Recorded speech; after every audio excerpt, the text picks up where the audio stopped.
1999년 10월 26일 대낮에 일본 사이타마현 오케가와역은 여느 때와 다름없이 바쁘게 움직였습니다.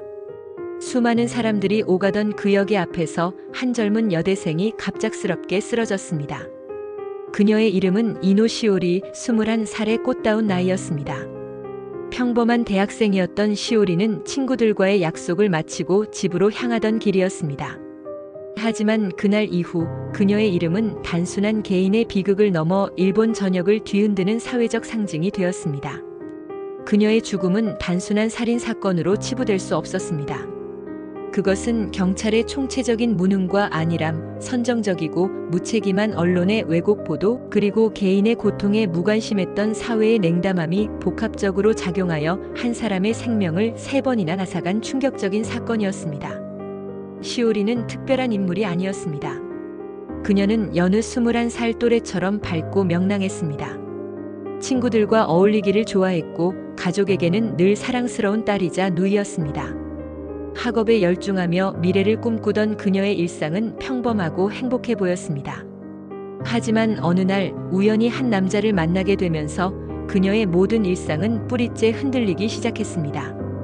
그 남자의 이름은 코마츠 카즈토였습니다.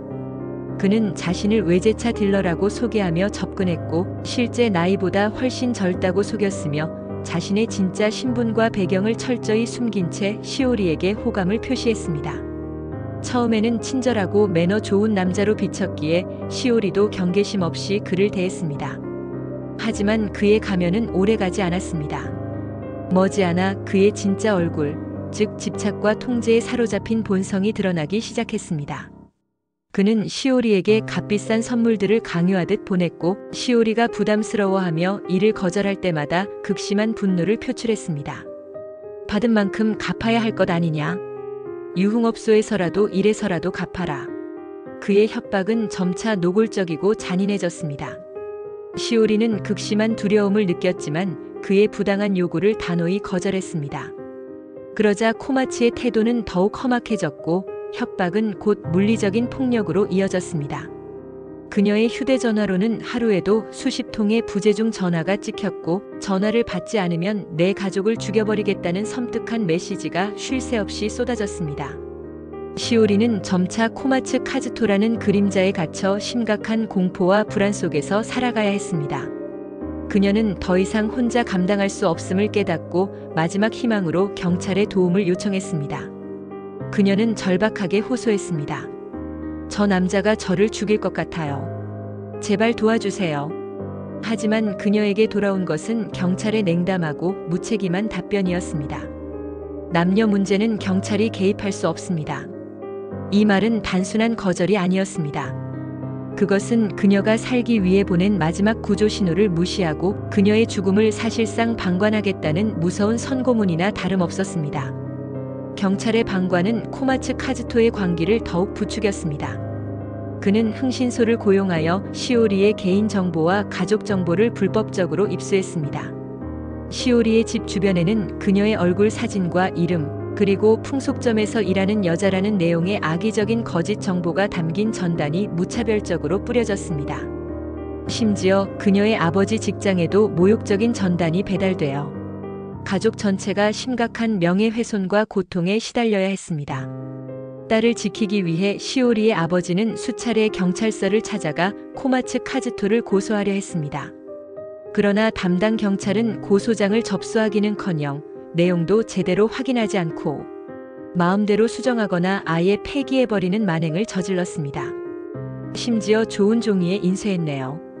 라며 피해자 가족의 고통을 조롱하는 듯한 발언까지 서슴지 않았습니다.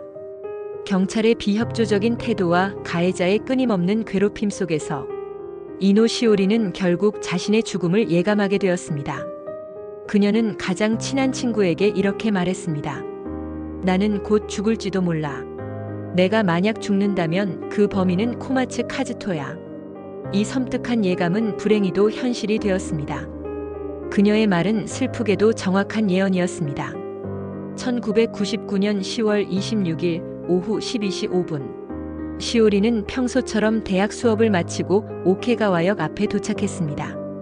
그녀는 자신이 죽음의 문턱에 서 있다는 것을 알지 못했습니다. 그곳에는 그녀를 기다리던 남자들이 있었습니다. 코마츠 카즈토의 동생인 코마츠 형제와 그들이 돈을 주고 고용한 남성 3명, 총 5명의 가해자들이었습니다. 그들은 인적이 드문 곳이 아닌 사람들이 오가는 역 앞에서 대담하게 그녀에게 다가갔습니다. 그리고는 순식간에 준비된 흉기를 휘둘렀습니다. 시오리는 오른쪽 가슴과 복부를 여러 차례 찔린 채 그대로 쓰러졌습니다. 수많은 사람들 앞에서 피를 흘리며 그녀는 고통스러워했고 끝내 그 자리에서 숨을 거두었습니다. 그녀가 살려달라고 절규하는 순간에도 그녀를 보호해줄 경찰은 그 어떤 곳에도 없었습니다. 사건 직후 경찰은 마치 기다렸다는 듯이 우발적 범행이라고 서둘러 발표하며 사건을 축소하려 했습니다. 그러나 곧 진실의 조각들이 하나둘 맞춰지면서 충격적인 사실이 드러났습니다. 시오리의 가족이 이미 수개월 전부터 코마츠 카즈토의 스토킹과 살해, 위협을 수차례 신고했다는 사실이 밝혀진 것입니다. 경찰은 이 모든 사실을 알고 있었음에도 불구하고 그들의 신고를 묵살하고 방치했습니다. 더욱이 담당 경찰관들은 피해자의 고소장을 취하 처리하고 결정적인 증거 자료들을 은폐하거나 파기하는 등 조직적인 범죄 행위를 저질렀습니다. 이 사건은 단순히 한 스토커의 끔찍한 범행이 아니었습니다. 그것은 국가 공권력의 무책임과 제도적 실패가 초래한 충분히 막을 수 있었던 예고된 살인이었던 것입니다. 경찰의 책임 회피와 은폐 시도는 여기서 그치지 않았습니다. 이 참혹한 사건이 사회적 공분을 사기 시작하자 언론은 또 다른 가해자가 되었습니다. 사건 발생 이후 일부 방송사와 신문들은 진실을 보도하기보다는 자극적인 가십거리에 집중했습니다. 그들은 피해자의 명품 시계와 가방, 유흥업소, 아르바이트와 같은 선정적인 문구를 강조하며 마치 시오리에게 어떤 문제가 있었던 것처럼 묘사했습니다. 진실을 추구하기보다는 오로지 시청률과 판매 부수만을 위한 선정적인 제목이 우선이었고, 이로 인해 시오리는 죽음 이후에도 끊임없이 비난과 공격에 시달려야 했습니다. 딸의 명예까지 훼손당하는 모습을 지켜보던 시오리의 아버지는 기자회견장에서 울부짖으며 다음과 같이 절규했습니다. 가해자가 내 딸을 죽였다. 그리고 경찰이 2번째로 죽였다. 이제는 언론이 3번째로 내 딸을 죽이고 있습니다. 이 한마디는 일본 사회 전체에 깊은 충격과 거대한 파문을 일으켰습니다. 그제서야 사람들은 비로소 깨달았습니다. 이노 시오리의 비극적인 죽음은 충분히 막을 수 있었던 일이었다는 것을. 그녀가 살기 위해 보냈던 수많은 구조 신호들은 무책임한 제도의 벽에 부딪혀 산산이 흩어졌다는 사실을. 사건은 전국적인 공분을 불러일으켰고 진실을 파헤치려는 움직임이 일어났습니다. 한 용기 있는 기자가 피해자 가족의 증언을 끈질기게 모아 진실을 보도했고, 탐사보도 프로그램이 경찰의 조직적인 은폐와 비리를 낱낱이 폭로했습니다. 여론의 압력과 언론의 집중적인 추궁 속에 결국 사이타마현 경찰은 공식적으로 국민 앞에 사과를 발표해야 했습니다.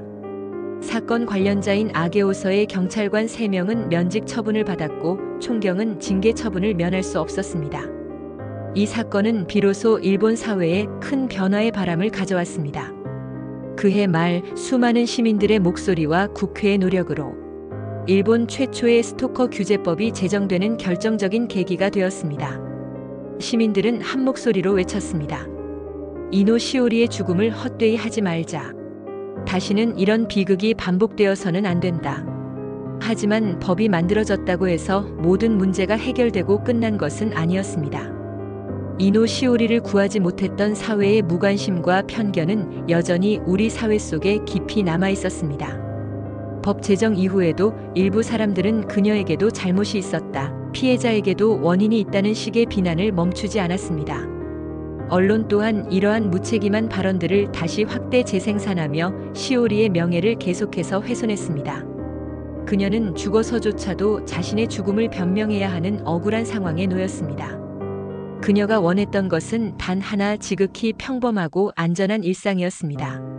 시오리가 끔찍한 방식으로 숨을 거둔 지 20년이 훌쩍 지났지만 그녀의 이름은 여전히 일본 사회가 만들어낸 침묵의 죄를 증언하고 있습니다.